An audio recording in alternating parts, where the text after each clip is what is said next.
So hi there, this is Nick Williams again. I'm still here with Brian Mills at your wonderful houseboat on Tags Island. Hi Brian, how you doing? Hi Nick, I'm fine, thank you. Good, well we've had a couple of conversations already. One about Brian's childhood dream of living here on a houseboat on the Thames. Secondly, about his work with angels. This conversation is going to be about your lifelong love and passion for film, which I think has been one of the most important forces in your life. Undoubtedly. So you now do several things. You've had a passion for film. You're the author of 2 books on film. Yeah. You are a screenwriter. You're a film reviewer, and you're a filmmaker. Have I missed anything out there? No, I think that's about it. Great. I think that's about it. When did this passion for film arise? Well, literally from when I was a kid. I think my earliest memories probably was of seeing films was when I was about 4 years of age, going to cinema, and totally loved it. It was totally magical, and always loved movies from then. You know, sort of thought, you know, sort of as it went on, that these were my heroes, you know, sort of not just the people on the screen, but then after I got more interested in finding out who made the films and things like that.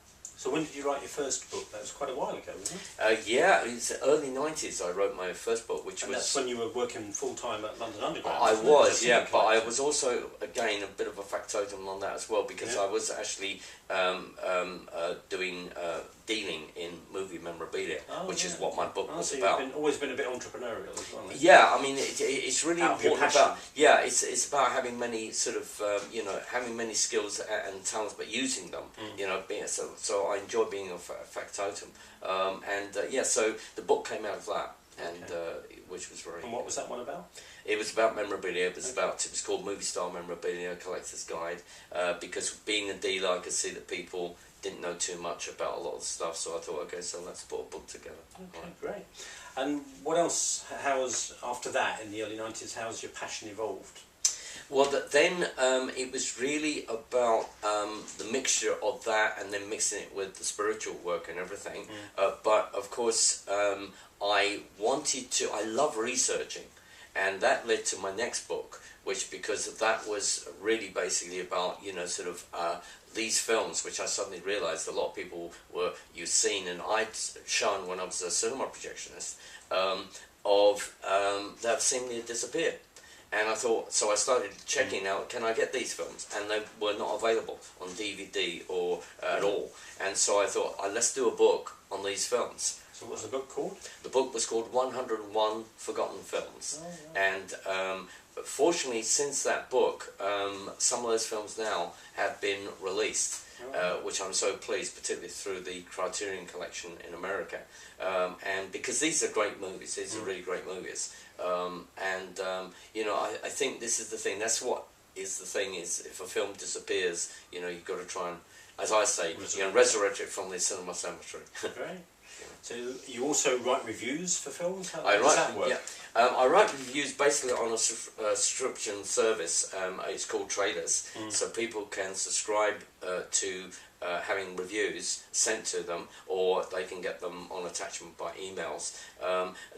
People may say, well, why would you want to do that, or why would people want that? It's basically because some people don't have the time to really sort of read too much, and they want to trust the person who knows about films, that they can say, okay, this person's recommended this, I'm going to see it. And this is how it came about. Literally, a friend said to me, you know, for goodness sake, you know, let's have a subscription service, because I only go to films that you tell me to see. Oh, wow. And so that's how it you become a kind of an expert source of kind of ideas and information. Yeah. And I thought it was great when you said, you know, now that he can go and see a film, keep the ticket stub, and it's a tax-deductible expense. Yeah, I mean, yeah, this is it. Yes, this is good. That's right. I mean, the thing is that, yeah, I mean, to actually get paid for doing something you love doing is absolutely amazing. That's the trick. That's the actual trick to it, right? Right. Yeah. So then, other strands to your love of film are that you've been a screenwriter and you've made your first short films. Is that right? I have indeed. Yeah, I attended the Metropolitan Film School, which is highly respected by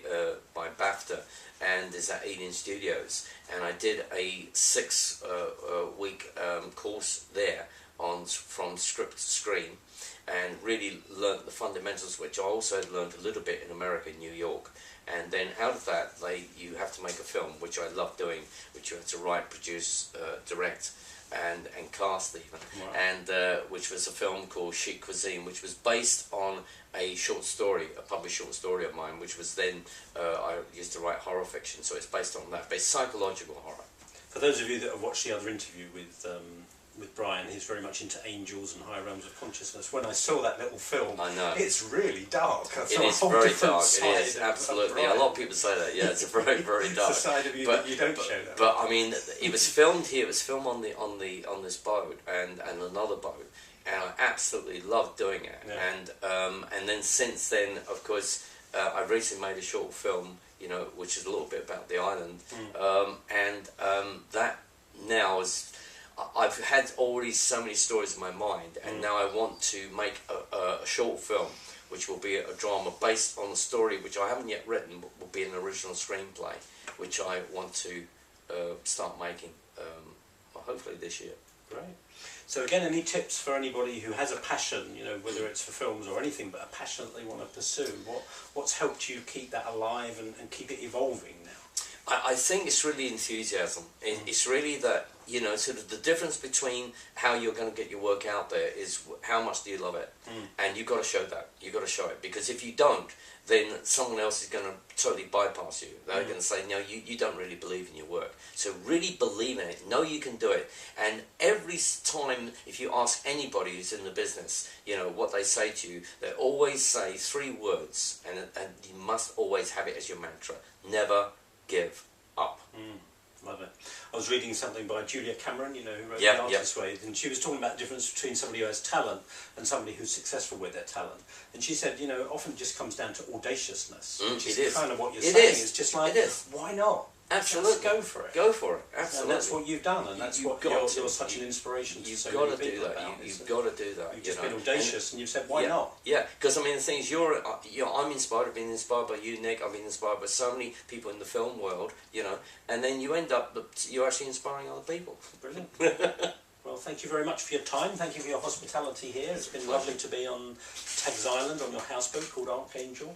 So hope you've enjoyed watching these conversations. Thank you very much, Brian. Wishing you continued success and enthusiasm. Thank you so much, and lovely meeting you again. Yeah. Take care. See you. Thanks for watching. Bye-bye.